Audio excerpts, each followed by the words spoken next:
নমস্কাৰ বন্ধুসকল, মই আনিলোঁ এটা CC কেমেৰা।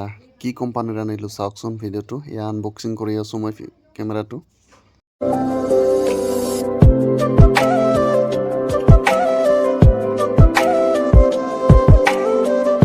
আনবক্সিং কৰা হৈ গ'ল। এয়া কেমেৰাটো চাওক, মই আপোনালোকক এটা এটাকৈ দেখাই আছোঁ।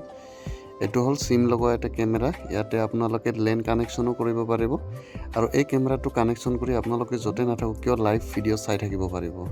এইটো চাওক, ইয়াতে আপোনালোকে এটা চাৰ্জিং, এটা ৰিচেট বটন আৰু এটা লেন কানেকশ্যন। ভিডিঅ'টো শেষলৈকে চাই থাকক, কেনেকৈ ইনষ্টল কৰে মই আপোনালোকক দেখাই আছোঁ। ইয়াতে আপোনালোকে চিম কাৰ্ড, মেমৰি কাৰ্ড লগাব পাৰিব। ইয়াতে দুটা অপশ্যন আছে, ইয়াতে এটা চিম কাৰ্ড লগাব পাৰিব, এটা মেমৰি কাৰ্ড লগাব পাৰিব। এয়া মই আনিছোঁ ট্ৰুভিউ কোম্পানীৰ কেমেৰা। এইটো 2 MP হয়। মই এতিয়ালৈকে এইটোৰ লগত 3টা কেমেৰা কিনিলোঁ। ট্ৰুভিউ কোম্পানীৰ কেমেৰাৰ কোৱালিটি বহুত ভাল হয়। এইটো চাওক, বাহিৰৰ ভিউটো মই দেখাইছোঁ কেনেকৈ ইমান।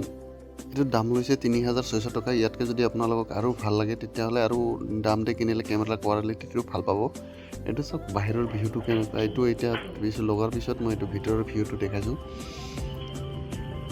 ভিতৰলৈ বেছিকৈ স্পষ্ট দেখা পোৱা যায়। প্ৰথমতে আপোনালোকে কেমেৰাৰ ভিতৰত এখন চিম ভৰাই ল'ব, যিকোনো চিম ভৰালেই হ'ব। তাৰপিছত প্লে ষ্ট'ৰত গৈ আপোনালোকে ট্ৰুভিউ বুলি চাৰ্চ কৰিব।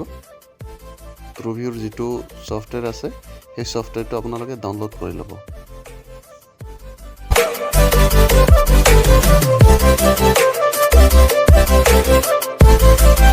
এই ছফ্টৱেৰটো ডাউনলোড কৰি ল'ব। যিহেতু মোৰ আগতে ইনষ্টল আছে সেইকাৰণে অ'পেন বুলি আহিছে। তাৰপিছত এড কেমেৰাত যাব।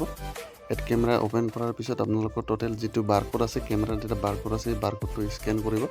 স্কেন কৰাৰ পিছত এনেকৈ চাৰ্চ কৰিব আৰু কানেকশ্যন হোৱাৰ পিছত এনেকৈ আহিব, নাম্বাৰটো আহি যাব। এইটো ডিভাইচটো চাৰ্জিং কৰি আছে। এতিয়া ফাইনেলি লগ ইন হৈ গ'ল। এতিয়া আপুনি ইয়াৰ পৰা এটা যিকোনো চিলেক্ট কৰি আপুনি ভিউটো চাব পাৰে। এইটো চাওক, মোৰ ফাইনেলি হৈ গ'ল। এইটো মই বাহিৰৰ ভিউটো চাব পাৰিছোঁ। এইটোত লগ ইন হোৱাৰ পিছত এনেকৈ চাব পাৰিব। এতিয়া আপোনালোকে য'ত কেমেৰাটো লগাই তেতিয়া ইনষ্টল কৰিলে হ'ল। গতিকে একদম ইজি প্ৰচেছ। গতিকে আপোনালোকেও ল'ব পাৰে, একদম ইজি প্ৰচেছত ইনষ্টল কৰিব পাৰিব। থেংকছ ফৰ ৱাচিং।